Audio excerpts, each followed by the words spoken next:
I popped out around the corner and spotted a mare moving down the gravel pit. An earth pony in green camouflage combat armor. She had her eyes down, looking at her unstable footing. Then she raised her head, and I saw the green face of a mare not much older than Scotch tape. Her eyes met mine. She wasn't a killer. Just some mare who'd put on the barding and the battle saddle, then strapped 2 carbines onto it, and came after my head. She stared right at me. I gave her at least 2 seconds as I raised the revolvers and sighted along the barrels. 2 seconds was an eternity that she let slip by. Then I fired. The range was such that I seriously doubted I could kill her. Not this far away with revolvers. Then the 2 heavy rounds struck her cheekbones, and her head vanished in a spray of red, green, and white. All that fancy armor and weaponry thudded to the ground in a heap. I stared at the smoking barrels and then at the heap lying at the base of the slope. "Sorry, kid," I muttered. She wanted me dead. I hadn't wanted the same. My shot had given away my position, and I started to strafe the steam shovel cab as I drew back. Every now and then the rusted metal let out a resounding pong as the AM rifles took a shot, the bullets punching through the metal and peppering me with spall and other metal fragments. I kept my own eyes on the EFS. One drew closer on the west side of the cab, and I stuck a hoof out and back in. 2 metallic booms sounded out, ringing the cab like a bell. I leaned out and looked down at the old gray buck. His jaws tightened on the bit, but he was too close. The rifle rounds sparked off the rusty metal around me. I pointed the pair of revolvers far more accurately. I didn't even need stats. Duty boomed and tore off the left side of his face. He fell to the ground, screaming. I felt a twinge beneath my bandages. A second later, Sacrifice punched through his barding and into his chest, silencing him. It was a second too long. There was a boom, and I was slammed almost completely out of the empty front windows of the steam shovel cab by the impact of the 50 caliber round. Then my barding started to sizzle and smoke as the incendiary round burst into flame. It was like a searing brand in my chest, but I didn't have any time to deal with it. "Die, motherfucker, die! Die, die!" screamed a ganger with way too much ordnance as he raced around the front of the steam shovel and strafed the cab. Tears ran down my face and smoke obscured my vision. Another armed mare was crawling up to the east side of the cab, this one with a heavy revolver of her own, teeth clenched on the grip. I slipped into sats and aimed carefully. Time returned as the pistols fired in unison. Duty tore into the ganger, dancing like an idiot in the front. He stopped dancing when one round punched between the plates of his left foreleg and shattered the joint. He sprawled on his face into the dirt, and the second round ripped into his gut. He began to scream as he lay there. Sacrifice's first shot missed the mare. The second tore through her neck like the dragon's fang.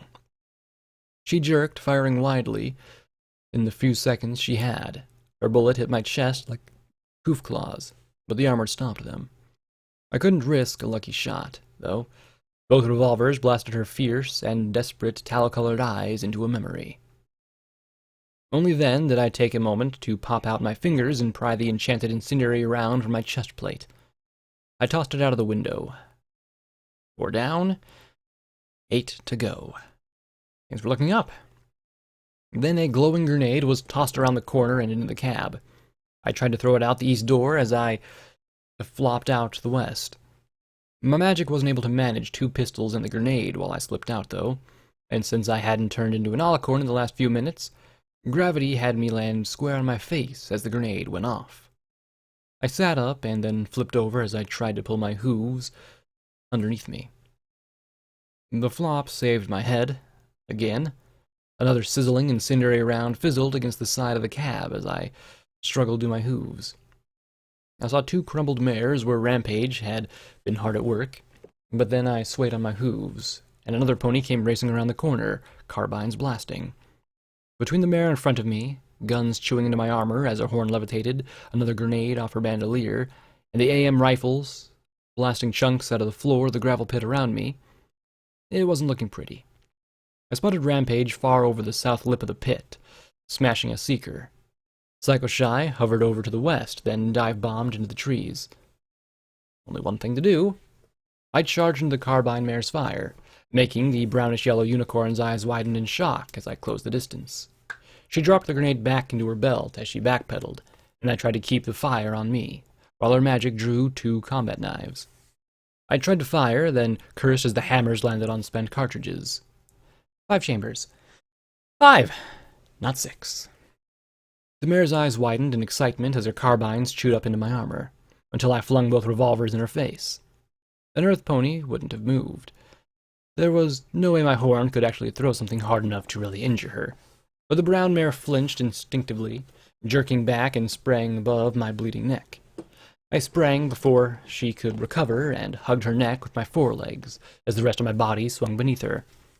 I yanked her down, face to face, taking the momentary cover she offered from the sniper. There was a sharp grating as she tried to saw and cut her way through my legs, gripping her neck.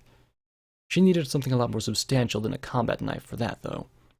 I stared into her eyes, and I felt an anger building inside of me. "Why?" I asked as I stared into her wide eyes. She grinned in anticipation. "Why are you trying to kill me?" "I have to. You have to die, so Equestria can live," she yelled in my face. "Toward Equestria's future, my future, a better tomorrow." Maybe it was what I'd seen little Pip do. Maybe it was the fact that I kept trying to help ponies who tried to kill me.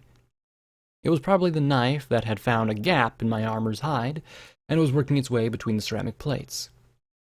I was sick of being a good pony. "You don't get it tomorrow," I shouted as I kicked out with all 4 legs, sending her flying as my horn glowed.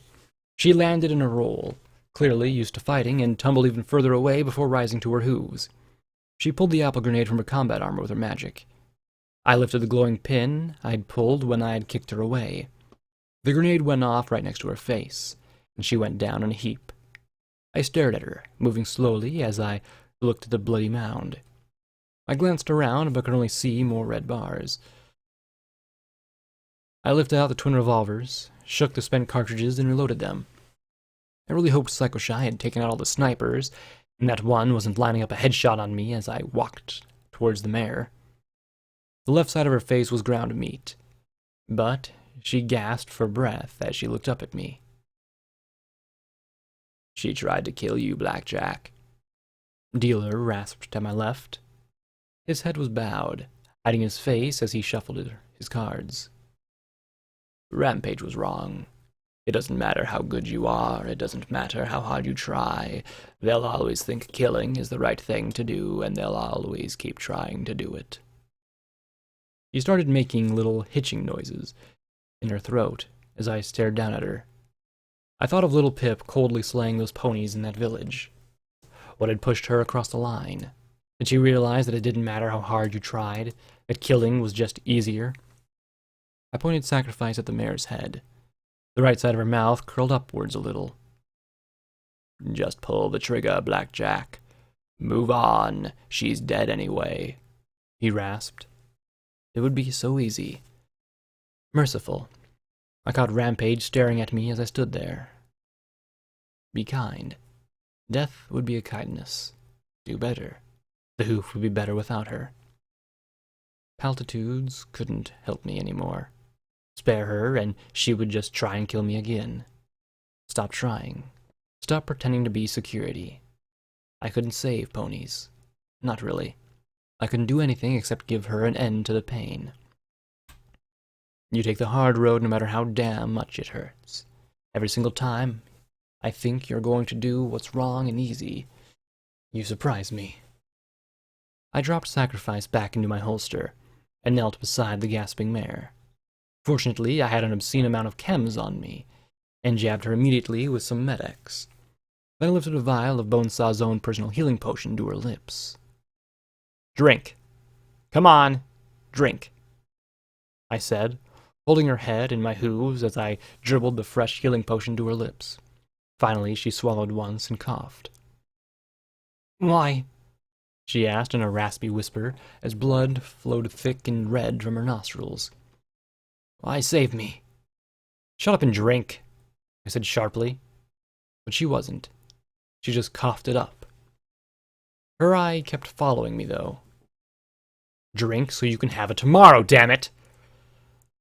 I can at least give you a chance. The potion dribbled into the dirt. At least tell me your name, I yelled. Slowly, her eyes relaxed. The tiny curl in the corner of her mouth remained. My generous second chance lasted all of 10 seconds. My horn dropped the vial, the rest of the purple potion trickling into the dirt. My chest burned, the gunshot wound throbbed, and my EFS was flashing all kinds of warnings and information that didn't mean anything to me as I slowly laid down beside her. Psycho Shy landed next to Rampage, staring at me in confusion. Is she, like, upset?